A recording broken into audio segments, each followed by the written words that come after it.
Florian, bonjour. Bonjour.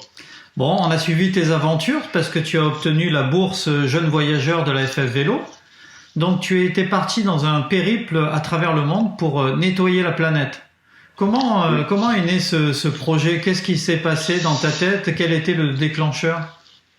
Alors en fait, déjà en 2015-2016, j'ai fait mon premier voyage à vélo. Donc avec un de mes meilleurs amis, on a fait un voyage à vélo électrique. Donc c'était une première expérience. Et c'est là où je me suis rendu compte que partout où on allait, sur chaque kilomètre, finalement, il y avait des déchets sur le bord des routes. Et avant ce voyage-là, je les voyais pas autant, on va dire.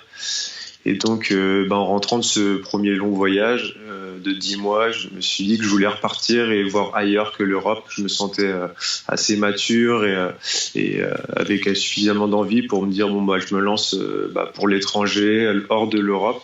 Et j'ai voulu profiter de ce voyage pour dénoncer ce que j'avais vu sur ce premier voyage, de montrer l'ampleur des dégâts, en fait, de montrer qu'il y a autant de déchets dans la nature.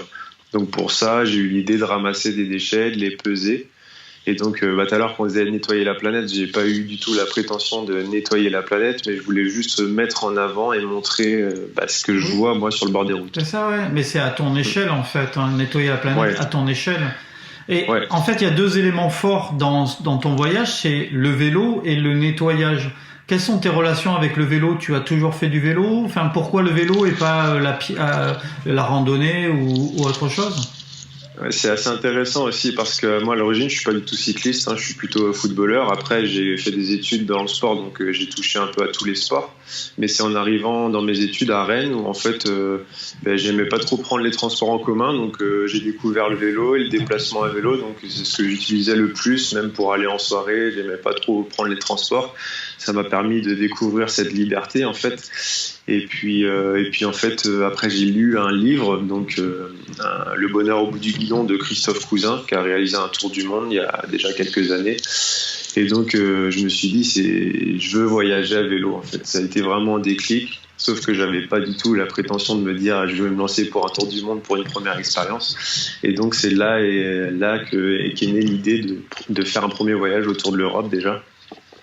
Donc voilà l'origine de ce mode de déplacement. C'est assez drôle parce que les aventuriers que j'interroge régulièrement, je pense à Hébro par exemple, ils ont un peu la même histoire. C'est pas des gens qui sont attachés au vélo plus que ça, et pourtant ils ont fait de véritables exploits comme toi, de faire le tour du monde, mais sans avoir une véritable passion, sans avoir un véritable background, c'est-à-dire ils n'ont pas fait d'école de cyclisme, des grands brevets, des choses comme ça.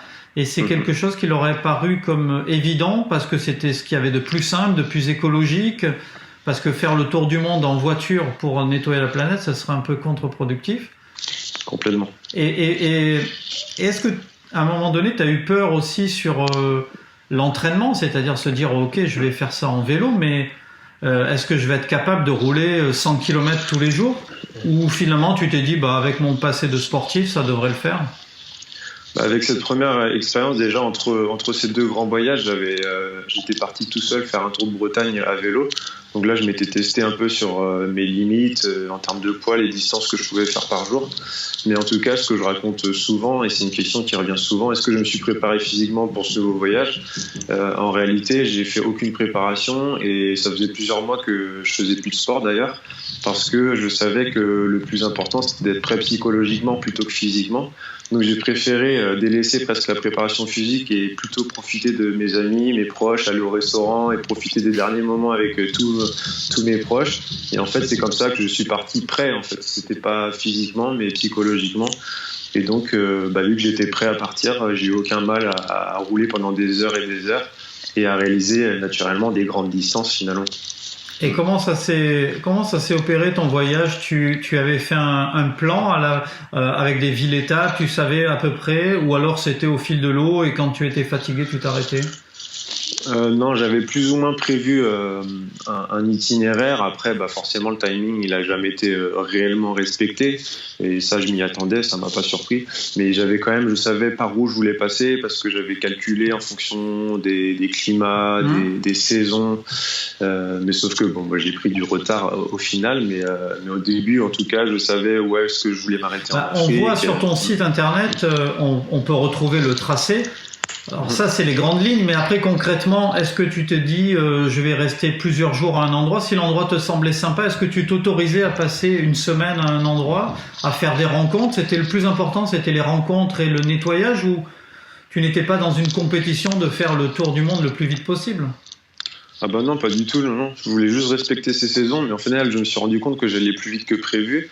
Et du coup, cette vitesse plutôt sur le vélo m'a permis de me dire, bon bah voilà, si je veux m'arrêter une semaine, comme par exemple à Dakar, je suis resté 10 jours, où j'ai essayé de chercher un bateau pour faire une transatlantique. Bon, j'ai pas trouvé ce bateau, sauf pour aller au Cap-Vert, mais je me suis donné le temps d'attendre et de tenter ma chance. Et ça arrivé plusieurs fois parce que dès que je trouvais une initiative intéressante liée au ramassage des déchets ou même au monde du déchet en général, comme des entreprises que je pouvais rencontrer, des ONG, ce genre de choses, je prenais le temps d'aller les visiter, de les accompagner pour voir ce qui se passe à droite à gauche un peu partout, quoi.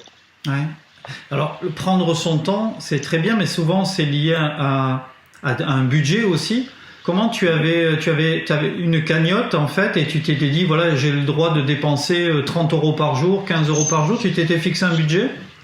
Oui, plus ou moins. En fait, avant de partir, j'avais déjà avec ma première expérience de voyage à vélo sur l'Europe, je savais déjà où je vais, quoi. Je savais à peu près comment anticiper à gérer un budget.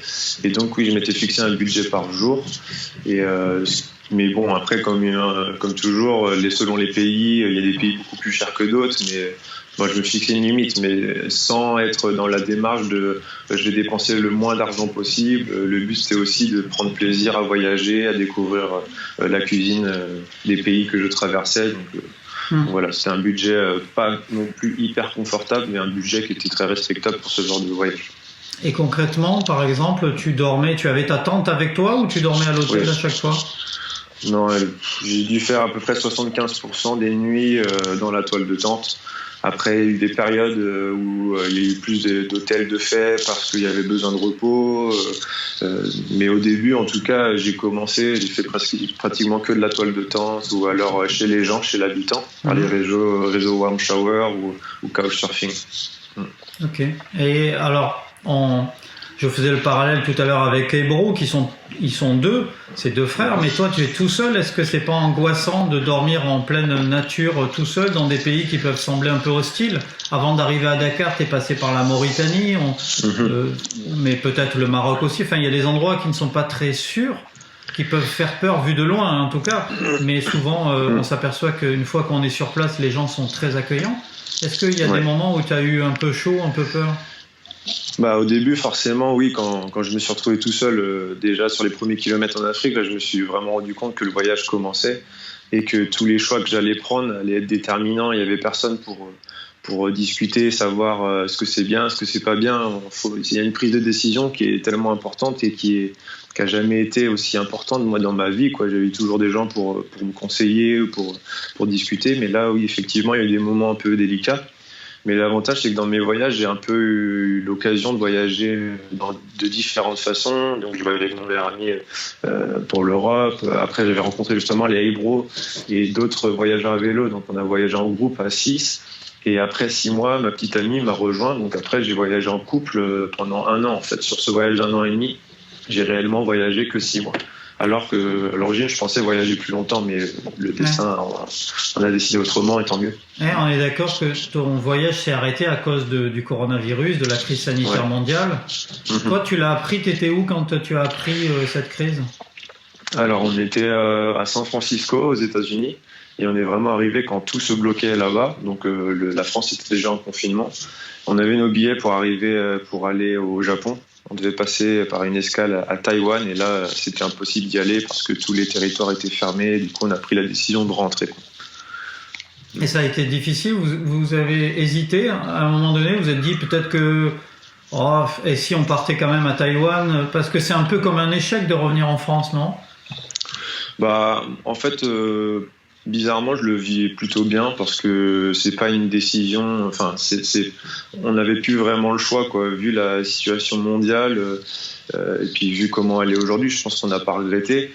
Surtout quand on se retrouvait dans une situation où on pouvait plus aller à Taïwan, c'était trop compliqué. Il fallait des papiers qu'on pouvait pas avoir San Francisco, donc le choix était rapide de rentrer en France. Et voilà. Vous auriez pu rester aux États-Unis aussi, mais en même temps, il vaut mieux être malade chez soi, je pense.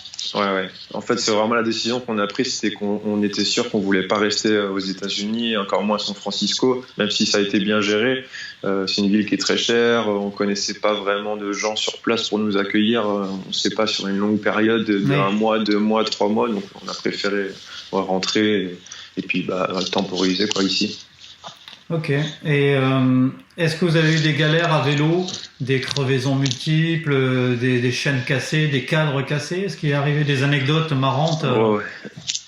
Marrantes, je sais pas, sur le moment c'était pas marrant, mais oui, des crevaisons, il y en a eu pas mal, parce que j'ai un peu poussé l'usure de mes pneus, donc forcément à un moment les crevaisons s'enchaînaient.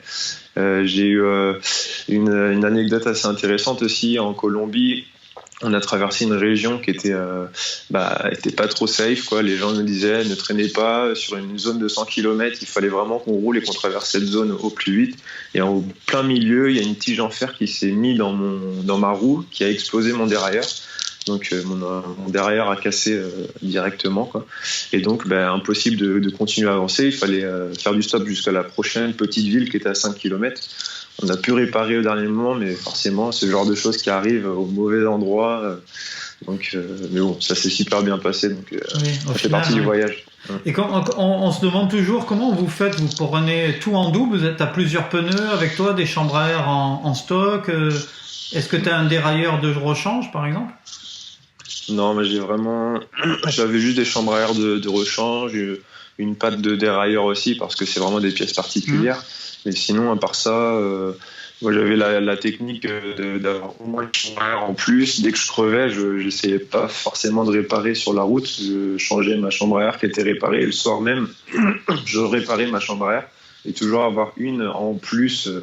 C'était ma petite technique pour pas perdre trop de temps, parce que des fois on trouve un trou, il y en a finalement un autre qui se cache, alors qu'on a tout regonflé le pneu, on a mis les bagages et puis il faut tout recommencer après. Ça, c'est vraiment pénible. Mais pourtant, c'est déjà arrivé. Oui. Ouais.